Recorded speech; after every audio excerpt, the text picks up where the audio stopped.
नमस्कार। उत्तम हरियाणा में आप सभी का स्वागत है। नाबालिग छात्रा की आत्महत्या मामले ने तूल पकड़ा। पुलिस की कार्यशैली से नाखुश दिखा परिवार। सामाजिक संगठनों के साथ मिलकर झज्जर में किया प्रदर्शन।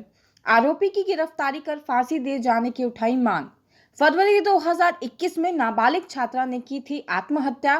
परिजन लगा रहे हैं पुलिस पर दोषियों को बचाने का आरोप। कहा, पुलिस ने जालसाजी कर धोखे से कराया नाबालिग का अंतिम संस्कार। डॉक्टरों पर गलत पोस्टमार्टम रिपोर्ट बनाने व पुलिस पर साक्ष्य मिटाने का है आरोप। फरवरी 2021 में एक नाबालिग छात्रा द्वारा अपने घर में फांसी का फंदा लगाकर आत्महत्या किए जाने के मामले में अब तूल पकड़ लिया है। बुधवार को इसी मामले में पीड़ित परिवार के साथ कई सामाजिक संगठन आ खड़े हुए और उन्होंने झज्जर में पुलिस की कार्यशैली के खिलाफ जमकर प्रदर्शन किया। पीड़ित परिवार इस मामले में पुलिस की कार्यशैली से नाराज दिखाई दिया। पीड़ित परिवार का कहना था कि पुलिस दोषियों को बचाने का प्रयास कर रही है, जबकि इस मामले में एक आरोपी की गिरफ्तारी होनी बाकी है। परिजनों ने प्रदर्शन के दौरान पुलिस पर इस मामले में जालसाजी करने व धोखे से नाबालिग छात्रा का अंतिम संस्कार कराए जाने की भी बात कही। परिजनों का यह भी कहना था कि इस मामले में डॉक्टर ने गलत पोस्टमार्टम रिपोर्ट तैयार की और पुलिस ने जालसाजी कर साक्ष्य मिटाने का काम किया। बता दें कि फरवरी माह में पड़ोस के ही एक गांव में एक नाबालिग छात्रा ने अपने ही घर में फांसी का फंदा लगाकर अपनी जीवन लीला समाप्त कर ली थी। बाद में छात्रा के परिजनों ने इस मामले में गांव के ही कुछ लोगों पर आरोप लगाया था। आरोप था कि उनकी 2 बच्चियों को अपहरण कर लिया। एक बेटी तो अपहरणकर्ताओं के चंगुल से बचकर घर आ गई, लेकिन दूसरी काफी देर बाद घर लौटी। बाद में उसने घर में ही फांसी का फंदा लगाकर आत्महत्या कर ली, लेकिन पुलिस ने आरोपियों की गिरफ्तारी करने की बजाय धोखे से उनकी बेटी का दबाव डालकर अंतिम संस्कार करा दिया। यहां तक कि अस्पताल के डॉक्टरों ने भी गलत पोस्टमार्टम की रिपोर्ट तैयार की। पुलिस ने आरोपियों को बचाने के लिए साक्ष्य मिटाने का भी काम किया। पुलिस घटना के बाद से ही दोषियों को बचाने में लगी हुई है। इसी मसले पर बुधवार को झज्जर के छावनी मोहल्ले स्थित प्रजापति धर्मशाला में पीड़ित परिवार ने सामाजिक संगठनों के साथ न्याय दिलाने के लिए एक बैठक की। बाद में सभी ने घटना को लेकर आक्रोश जताया और शहर भर में प्रदर्शन किया। बाद में सभी प्रदर्शनकारी यहां लघु सचिवालय पहुंचे। यहां उन्होंने सीएम के नाम एक ज्ञापन सौंपा। ज्ञापन में मांग की गई, जो भी आरोपी है उसे जल्द से जल्द गिरफ्तार कर फांसी के फंदे तक पहुंचाया जाए। हालांकि सचिवालय में प्रदर्शन के दौरान एसडीएम व डीएसपी ने प्रदर्शनकारियों को समझाने का प्रयास भी किया, लेकिन प्रदर्शनकारियों का यही कहना था कि उन्हें आरोपी की गिरफ्तारी से कम कुछ भी मंजूर नहीं है। बाद में एक ज्ञापन सीएम के नाम अधिकारियों को सौंप दिया गया। उत्तम हरियाणा आप सब तक सटीक व समाज से जुड़ी हर खबर पहुंचाता है। ताजा अपडेट्स के लिए हमारे चैनल को सब्सक्राइब करें। खट्टर सरकार सुनाई कर लेगी हमारी बात की, या साक्षी को दे देगी, नहीं हिमाचल की पहाड़ियों में चढ़ा देगा खट्टर को। या तो वो ध्यान दे ले इन बच्ची के हत्यारों को गिरफ्तार करने के लिए, और नहीं तो हम उसको हिमाचल की पहाड़ियों में चढ़ा देंगे, चढ़ाने भी नहीं देंगे।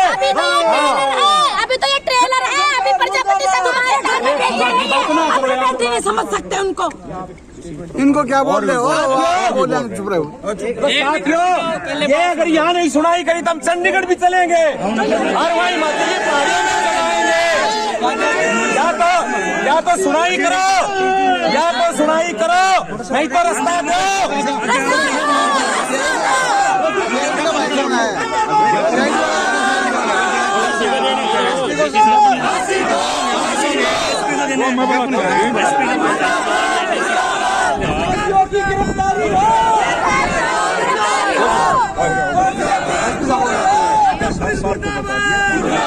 नहीं बताने से काम नहीं चलेगा। बताना नहीं है। पुलिस प्रशासन मुर्दाबाद, पुलिस प्रशासन मुर्दाबाद, पुलिस प्रशासन मुर्दाबाद, पुलिस प्रशासन मुर्दाबाद, झज्जर प्रशासन मुर्दाबाद, झज्जर प्रशासन मुर्दाबाद, पुलिस प्रशासन मुर्दाबाद, पुलिस प्रशासन मुर्दाबाद, पुलिस प्रशासन। मेरी बात आपसे फोन पे भी हुई थी। आपने कहा था कि मेरे पास आ जाओ, हम आए भी थे, आप कहीं निकल गए थे उस दिन, ध्यान हो आपको। हाँ चलो आगे आगे। अब मैं बताना चाहता हूँ जो बात सारी, ये जो मामला हुआ, 2-3 आदमी उनके बीच में गांव के थे, 2-3 पुलिस वाले थे, उसके पिताजी भी हैं। इनको ये बात कही गई सारी पंचायत है, सारा गांव है, कैसे भी पुलिस तहकीकात करे। पहली बात तो हम सीबीआई जांच चाहते हैं। उसमें उन लोगों ने भी मह बढ़ के, और जो 2-3 पुलिस वालों ने भी इसके पिता को ये कहा कि भाई तेरी बेटी के साथ जो हो गया, क्यों अपनी बदनामी करावे, तनोर बच्चे भी बयाने हैं, तो गांव के काटते काटते। अच्छा। 4 बार एसपी साहब से मिल सके, 1 बार आईजी रोहतक जा लिए और डीसी साहब से मिले थे। अच्छा। लेकिन कोई कार्रवाई नहीं हुई। क्या ढिलाई चल रही है? ढिलाई क्या, एक अरेस्ट हुआ जी, हमें ये भी नहीं पता कितने आदमी इधर कितने नहीं, ये बता ही नहीं रहे पुलिस वाले। तो क्या आश्वासन दिया था पुलिस? ये 25 तारीख के बाद इन्होंने अरेस्ट वारंट जारी करा, उस 20 से पड़ेगा। 1.5 महीने से क्या कर रहे थे जी अब तक ये? जब से क्यों नहीं करा उसका अरेस्ट वारंट जारी? जब दाब पड़ी तो इन्होंने वारंट जारी कर दिया। ये क्या मतलब हुआ? अभी ये कह रहे हो 7 तारीख मनाएंगे, 7 तारीख मनाएंगे, 7 तारीख में क्या मतलब? मेरी बेटी तो मर गई और इनके दरिंदे जो है बाहर घूम रहे, ये भी तो सरकारी पुलिस वाले हैं, ये पुलिस वाले नहीं है। 3 तारीख कोई सुनवाई नहीं। और धमकाया भी हमें पुलिस वालों ने, आई है ना धमकाया, ये कहा फोन डिटेल से क्या होगा। ये सुनने में आया था कि धमकी भी दी जा रही है, क्या किसने क्या धमकी दी आपको? नहीं जी, वैसे गाँव में कोई धमकी नहीं आई हमें। अच्छा, अब क्या दोस्त ऐसा मिलन जाए, अब ढूंढ रहे हैं, टो रहे हैं, टोड़ने के बाद वो थोड़ी है सुई भाई टोंगे सब खूगी वागी। दोषियों के लिए क्या मांग करते हो, किस तरह की सजा होनी चाहिए? मौत की सजा होनी चाहिए। मेरी बेटी मर लीजिए, आत्महत्या कर लीजिए, उन्हें भी तो फांसी होनी चाहिए। उनकी मानो का और पुलिस वाले जो भी भाई साहब आइए थे वो बर्खास्त हो, ये क्या करेंगे हमारा? तो पुलिस इस बात पर कार्रवाई क्यों नहीं करी? 1.5 महीना हो गया जी, हम जा जी इन्हों कहता था मैं तो बहम हो गया, हम कहीं का बहम हो गया, एक तो हमारी लड़की मर गई, ऊपर से मैं बहम हो गया। राजीनामे के लिए भी प्रेशर डाल रहे हैं? नहीं जी, जेंट्स ने मतलब क्या हुआ? जेंट्स का लेडीज का पोस्टमार्टम करने का, मेरी 15 साल की बच्ची थी, उसका मतलब क्या हुआ? डॉक्टर का चल रहा है, क्या मांग है? आपकी लड़की गलत, आपकी लड़की ने बात कर रखी। हालांकि मेरी बेटी ने मान लिया, चलो मैं मानता हूँ मेरी बेटी ने बात करी, एसपी उसने आईओ ने कहा कि 8-10 दिन के अंतराल के बाद बीच में बात हो रही है। अगर जो मेरी बेटी गलत होती तो रोज बात करती। इसका मतलब रेप कर दिया जाए। हाँ, इसका मतलब रेप कर दिया, मार दिया जाए क्या? फांसी खाती, अगर वो गलत होती तो फांसी खाती क्या? अगर वो गलत होती तो फांसी खाती क्या? ये बताओ ना। 12 साल की लड़की जब हैंग कर जाती है अपने आप को, जब पुलिस प्रशासन इन्वेस्टिगेशन के लिए जाता है, क्या पूरे तथ्यों की उस टाइम जानकारी जुटाने की कोशिश की गई? अगर की गई होती तो मेडिकल रिपोर्ट के अंदर रेप की एग्जामिनेशन भी होती। राइट। 174 की कार्रवाई आप फिर कह रहे हो गलत। तो माँ बाप की जो स्टेटमेंट जो दी गई है उसके हिसाब से वो दबाव में दबा दीजिए। पोस्टमार्टम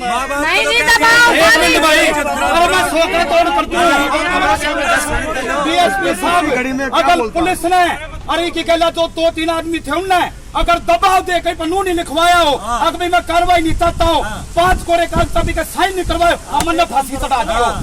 आप जिन पे भी एक मिनट जिन पे भी आप एलिगेशन लगा रहे हो, 2 लिख के उसकी पूरी जांच करा। ये बात ठीक है। मुर्दाबाद मुर्दाबाद। आईओ जिसके खिलाफ आप लिख के दो, एसडीएम मैडम आ रही है, आप सिविल अथॉरिटी को दो, डीसी और एसपी साहब को बुलाओ जी।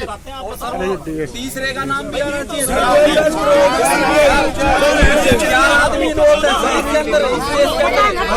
बचाना चाहती थी। मेरी प्रशासन से, मेरे मुख्यमंत्री जी से, प्रधानमंत्री जी से सबसे प्रार्थना कि इस मामले की सीबीआई जांच होनी चाहिए।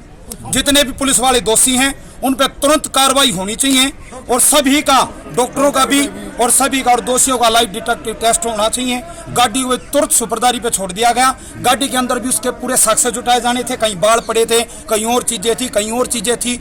एक ही सबूत था उन दोषियों को फांसी तक पहुंचाने का, वो था कि उस बच्ची के साथ जो दरिंदगी हुई है, जो उसका रेप हुआ है, वो पुलिस ने दोषियों के साथ मिल करके जबरदस्ती इसके पिता से साइन करवा करके, जबरदस्ती लिखवा करके, और डॉक्टर ने घालमेल से उसका पोस्टमार्टम करके, और जबकि उसके बलात्कार की पुष्टि ना हो इसलिए वो डॉक्टरी नहीं की गई, और उसका जबरदस्ती अंतिम संस्कार कर दिया गया। और कहते हैं कि 5-6 दिन के बाद आ जाना, फिर इस पे पूरी कार्रवाई कर देंगे। ये 15 तारीख 16 तारीख को गए, फिर उस पर कार्रवाई करते, क्या कार्रवाई होगी जब सबूत ही मिट गए? उस बेटी को कैसे न्याय मिलेगा? मेरी प्रार्थना कि उस बेटी को न्याय मिलना चाहिए। सारी मीडिया से मैं हाथ जोड़ के प्रार्थना करता हूं कि देश की बेटी है, ऐसे दरिंदे किसी और के साथ कुछ ना करे। इसकी पूरी सीबीआई जांच होनी चाहिए और दोषियों को सलाखों के पीछे भेजना चाहिए, और तुरंत के तुरंत तुरंत जितने भी वो पुलिस वाले हैं जो आईओ था उस पर तुरंत कार्रवाई होनी चाहिए। इससे पहले हम यहाँ से जाने वाले भी नहीं। पुलिस ने जो है वो गोलमेल की है, परिवार को डराया धमका, लड़की के पिता से जबरदस्ती 5-6 कोरे कागजों पे साइन करवाए। एक कागज पे ये लिखवा के लिया कि मैं कार्रवाई नहीं चाहता, जबकि पुलिस को ये पता था कि लड़की के साथ दुराचार हुआ। इसमें 4 दोषी थे, पुलिस अभी तक 2 को दिखा रही, 2 में से 1 गिरफ्तार है और जो दूसरा बीएसएफ का जवान है वो फरार है। फरार क्या, वो जाके ड्यूटी की है उसने, और ये काम होने के 2-4 दिन बाद उसने एक प्लाट अपना एग्रीमेंट किया 8 लाख रुपए में, जो कि वो 8 लाख रुपए उसके अकाउंट में भी नहीं आए, कहाँ गए और उन पैसों का उसने क्या किया। उसके बाद जब पुलिस को क्या अधिकार था जबरदस्ती इससे कोरे कागजों पे साइन करवाने का, ये क्या दोषी था। एक तो इसकी बेटी के साथ दुराचार हुआ, इतना बुरा काम हुआ है। एक 13 साल की बेटी, एक 15 साल की बेटी अगवा की गई है, एक के साथ दरिंदगी की गई है। 4 लोगों ने, पुलिस 2 बता रही है, पुलिस कार्रवाई को छिपा रही है, जबरदस्ती उस पर लिखवा के मैं कार्रवाई नहीं चाहता। जब एक लड़की के साथ उनको पता है ऐसा हुआ तो उसका फांसी खाने का पोस्टमार्टम हुआ, उसके साथ जो दुराचार हुआ, जो रेप हुआ, उसकी डॉक्टरी क्यों नहीं की गई।